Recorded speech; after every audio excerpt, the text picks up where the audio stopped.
ఉపాధ్యాయులందరికీ good afternoon. ఈరోజు మనం మాట్లాడుకునేది గాలి, నీరు, నేల కాలుష్యం, దానివల్ల వచ్చే కారణాలు మరియు దాని నివారణలు. వాటి గురించి ఈరోజు మనం మాట్లాడుకుంటున్నాం. వాటి వల్ల మనం ఇప్పుడు వాటిని ఎంత దుర్వినియోగం చేసుకుంటే మన భవిష్యత్తులో అంత వాటి అవసరాలు తగ్గిపోతాయి. Sustainability of air, water, pollution. Sustainability అంటే ప్రకృతిని, వనరులను భవిష్యత్ తరాలకు కూడా అందుబాటులో పరిరక్షించడానికి. అంటే ఇప్పుడు మనం వాడే వనరులను దుర్వినియోగం చేయకుండా మనకి ఎంత అవసరమో అంత మాత్రమే వాటిని ఉపయోగించుకుంటాం. మిగతావన్నీ భవిష్యత్ తరాలకు వాటిని దుర్వినియోగం చేయకుండా అందించడం మన బాధ్యత. దాని గురించి మనం ఇప్పుడు ఎన్నో కాలుష్యాల ద్వారా రోజు ఎదుర్కొంటున్నాం. అవి మెయిన్గా అవేవేవి అంటే నీరు, నేల, గాలి.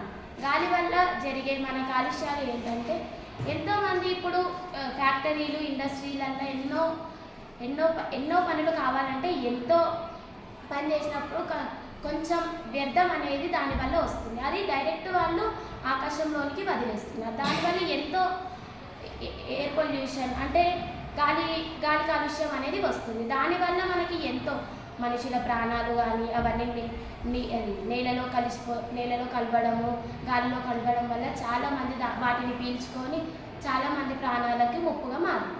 ఇంకా ఎంతోమంది ఈ చెత్తను వాటిని కాలుస్తున్నారు. కాల్వడం వల్ల కార్బన్ మొనాక్సైడ్ ఇంకా సల్ఫర్ ఆక్సైడ్ అనే రసాయనాలు వాటి వల్ల వస్తున్నాయి. దానివల్ల ఎంతోమంది అవి పీల్చుకోవడం వల్ల స్కిన్ క్యాన్సర్స్, స్కిన్ డిసీజెస్ వంటి ఎన్నో రకాల డిసీజెస్ అనేటివి మనుషులు గాలి కాలుష్యం వల్ల చాలామంది మనుషులు వాటిని ఫేస్ చేస్తున్నారు. కాబట్టి దాన్ని మనం ఎలా ఇంకా వెహికల్స్, ఎంతోమంది ఎన్నో రకాల వాహనాలు వాడుతున్నారు. పెట్రోల్, కోల్ ఇలాంటి చాలా వాడడం వల్ల ట్రాఫిక్ దగ్గర వాళ్ళు వాటిని ఆపట్లేదు. ఇంజన్ ఎప్పుడు వాళ్ళు కంటిన్యూలో పెడుతూనే ఉన్నారు. దానివల్ల వచ్చే పొగ అది పక్కనున్న మనుషులు పీల్చుకోవడం వల్ల చాలామంది ప్రాణాలు అనేవి పోతున్నాయి.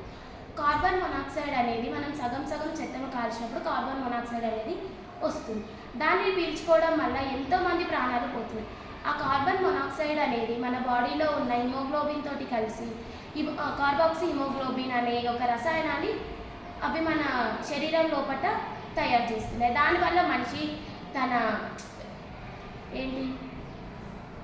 మనిషి యొక్క స్పృహ కోల్పోతున్నాడు. సమ్టైమ్స్ అవే తన డెత్ గిట కారణమవుతుంది. ఒక్కొక్కసారి మనిషి చనిపోతున్నాడు. కాబట్టి వాటిని తగ్గించాలి. ఇంకా వాటి నివారణలు ఏంటిదంటే వాహనాల మీద తిరగడం తగ్గించాలి, సైక్లింగ్ ప్రోత్సహించాలి, నడవడం ఎక్కువ ప్రోత్సహించాలి, డిఫారెస్టేషన్ అనేది చేయకూడదు, మొక్కలను పెంచాలి, చెట్లను పెంచాలి. ఇంకా తర్వాత భూమి కాలుష్యం. ఎంతోమంది ఇప్పుడు ఎన్నో ఇళ్ళు కడుతున్నారు, అడవిలను నరికేస్తున్నారు, పెద్ద బిల్డింగ్లని అవన్నీ ఫ్యాక్టరీలని చాలా కట్టడం వల్ల అందులో ఉన్న జంతువులన్నీ బయటకు వస్తున్నాయి. రావడం వల్ల ఎంతోమంది ప్రజలకు ప్రాణ నష్టం జరుగుతుంది. కాబట్టి డిఫారెస్టేషన్ చేయొద్దు. ఇంకా అగ్రికల్చర్, వ్యవసాయంలో చాలామంది చాలా రసాయనాలు, ఎరువులు అవన్నీ బయట భూమిలో కలుస్తున్నాయి. కలవడం వల్ల భూమిలో ఉన్న సారం అంతా పోతుంది, మట్టిలో ఉన్న సారం మొత్తం తగ్గిపోతుంది. తర్వాత మనం పంటలు వేసినా మనకి అంతా రావట్లేదు. దానివల్ల అందరూ హైబ్రిడైజేషన్కి అలవాటు పడ్డారు. అవి తినడం వల్ల ఏమన్నా హెల్త్కి మంచిదా? అలానూ లేదు. అవి తినడం వల్ల మనిషి ఒకప్పుడు 100 సంవత్సరాలు బతికేటోడు ఇప్పుడు 60-50 సంవత్సరాలకే మనిషి అనేది చనిపోతున్నారు. కాబట్టి హైబ్రిడైజేషన్ అవన్నీ తగ్గాలంటే భూమిలో సారం ఉండాలి. భూమిలో సారం ఉండాలంటే ఫర్టిలైజర్స్ అవన్నీ వాడొద్దు. వాటన్నిటిని నిరోధించాలి. తగ్గించి ఆర్గానిక్ అగ్రికల్చర్, ఆర్గానిక్ వ్యవసాయాన్ని నడిపించాలి. బయోకెమికల్స్ని వాడాలి. అన్ని మనుషులకు ఉపయోగించేటి మాత్రమే వాడాలి, మిగతావి వాడకూడదు. అట్లా మనం భూమి కాలుష్యాన్ని తగ్గించాలి. ఇంకేముంది? వాటర్ పొల్యూషన్, నీరు కాలుష్యం.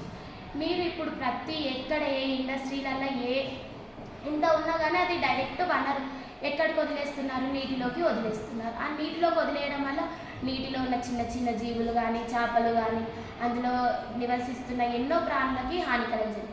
ఆ నీళ్లు తాగడం వల్ల మనుషులకు అలానే ఉంది. కాబట్టి అట్లా మెయిన్గా ఫస్ట్ ఫ్యాక్టరీస్ని అందులో అవి తగ్గించాలి. మనకి ఎంత ఉపయోగపడితే అంత మాత్రమే వాడాలి. దానికి మించి ఎక్కువ యూజ్ చేయొద్దు. ఎంత తక్కువలో వాడితే భవిష్యత్ తరానికి మనము వాటిని ఉంచవచ్చు, ఇంకా ప్రాణాన్ని కూడా కాపాడుకోవచ్చు. కాబట్టి వాటిని తగ్గించాలి. వాటర్ పొల్యూషన్ కావద్దంటే ఎక్కువ ఫ్యాక్టరీస్ నుంచి వచ్చేది తగ్గాలి. ఆర్గానిక్ ఫార్మింగ్ అనేది చేయాలి. బయో ఫర్టిలైజర్స్ని యూజ్ చేయాలి. పెస్టిసైడ్స్ ఇవన్నీ వాడకూడదు, అవన్నీ నిషేధించాలి.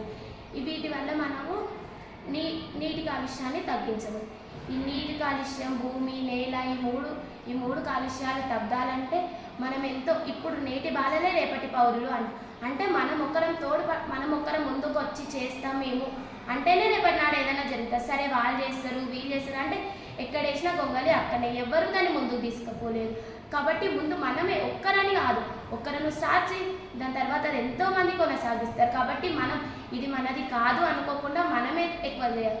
ఫోన్స్ తగ్గించేయాలి, ఇంకా వెహికల్స్, సైక్లింగ్ని ప్రోత్సహించాలి. ఎక్కువ సైక్లింగ్, వాటి వల్ల మనకి శరీరం వ్యాయామం అనేది పెరుగుతుంది. వ్యాయామం చేస్తాము, హెల్త్ ప్రాబ్లమ్స్ రావు. అట్లా సైక్లింగ్, వాకింగ్ అనేవి చేయాలి. వాహనాలను తగ్గించాలి. ఇలా చేస్తే ఫ్యూచర్కి ఎంతో పెట్రోల్ కానీ, ఇప్పుడు కాలుష్యం కాకపోతే ఎన్నో మిగులుతాయి మనకి, పెట్రోల్ అవన్నీ మిగులుతాయి. వాటి వల్ల ఎంతో ఫుడ్, రోడ్ సైడ్ చాలా మంది ఫుడ్ తింటారు.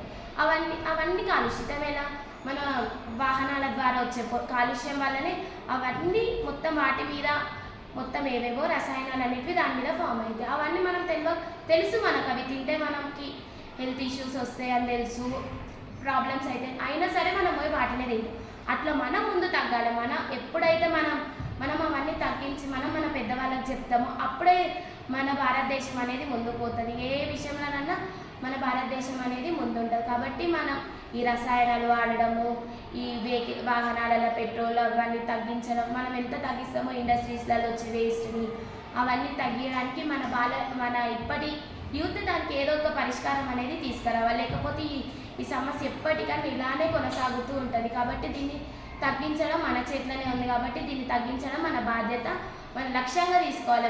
మన జీవితం బాగుంటే సరిపోదు, మన సొసైటీ బాగుండాలి, మన చుట్టూ ఉన్న ప్రదేశం, ప్రజలు అందరూ బాగుండేలా మనం తోడ్పడాలి. కాబట్టి దీనికి మనమే ఎలాగైనా ఒక పరిష్కారం అనేది తీసుకురావాలని నా యొక్క కోరిక. Thank you.